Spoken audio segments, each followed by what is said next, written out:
much laughing last week. But I'm sorry. But Tank Man? This is some bullshit. No, I'm serious. Everyone was thinking that he was going to need a Gear 5th, correct? But this Tank Man thing, this is true bullshit to the point where... not bullshit as in I hate it. Bullshit is I fucking love it. But being early again is kind of a pissant. I usually like to, figure out what points I want to discuss, and then after a certain amount of time I do the actual recording. But it's already halfway through the day and I didn't even realize this chapter was out, so fuck it. I couldn't stop laughing, so fuck it, record now.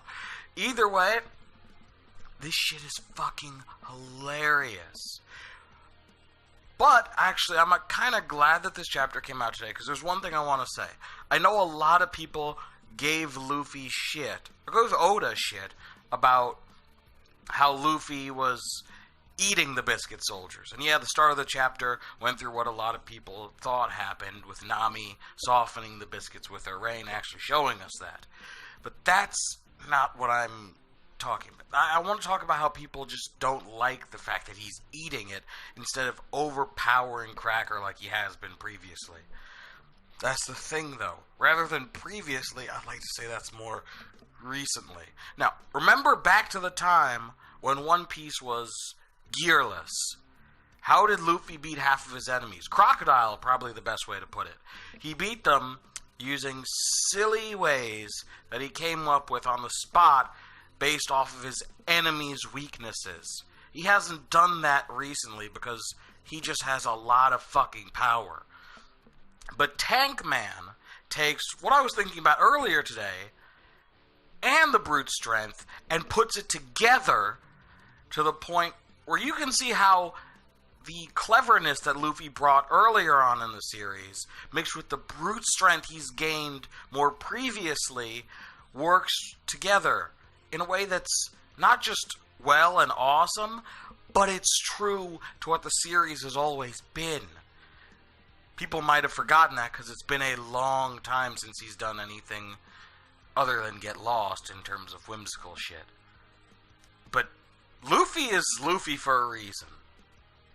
Although I will say it's kind of funny seeing Luffy say that he can't eat anymore. Like a lot. He's like, Sanji, we're coming to you. Fuck everything. But aside from that, there's only one big other part of the chapter that I really, really want to get into. I mean, I'll go back to Luffy later because it's such a big thing. But I just want to, well, not briefly, but I want to touch up on Sanji because we get to see more of what Reiju's alliance to Sanji truly is.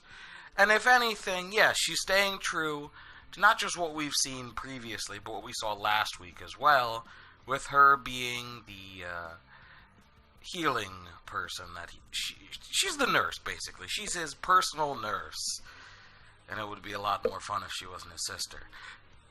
All jokes aside, though, we get to see the true nature that she hasn't changed more so. It's more like she's just not giving him as much pity because she told him not to come back, and boom, he's coming back. And her reply is that this is the extent of help that he'll be getting from her. So that's one thing. But she also picked up on what a lot of people were, thinking about last week. Last week, people thought the chivalry might be from both Reiju and the mother, and the fact that all the men in his life up to around that point were also shit. But we find out it's not even remotely that. It's Zeph once again. So we get a nice flashback with Zeph training Sanji and how Sanji's complaining about how there are no female cooks. So even though he didn't have the chivalry, he was a horn dog at some point between leaving the Vinsmoke family and this point in the flashback. But he didn't have the chivalrous part, and that's where he gained it. Seems like a little bit of a step up, but yeah. And it's actually kind of funny how in the flashback he said that Zeph says it's an ironclad rule, chivalry. And yeah, it has been around for a long time. I wouldn't even say if it's before the time of the dinosaurs, but I'm not getting into that. It is funny how he mentions that in real time to his sister, but we see that they're going to some sort of gift exchange. I wonder what that's going to hold. Is that going to be the next chapter, or are we going to see something else? Because there are many things we still need to see. I want to see Jinbei. That's the main thing I personally want to see. But I also want to go back to Brook and Pedro. And we touched upon Chopper a little bit, but that's just him and Carrot playing Scooby-Doo with Brule.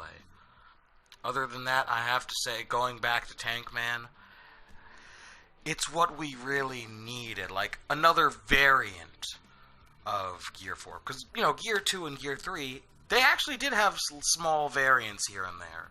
Not just with Hockey later on, but he combined Gears 2 and 3 on multiple points, and so on and so forth. So, combining his gluttony with Tank Man just goes back to the original beauty that is Luffy, in terms of his smarts when it comes to fighting, mixing with his other love, eating. And it's amazing to see, like, that's the thing with Gear 4. What Hockey did to his muscles, it did to his fat, and I like how that was done. I like how it was even tensile enough and strong enough that it could contain Cracker. I called him Biscuit too many times last week. My apologies. But Cracker, he got shot out like a cannon. Hence, Cannonball, which was pretty damn awesome. So, hopefully that means Chopper's, he's down. So, hope you guys enjoyed this. See you guys next week.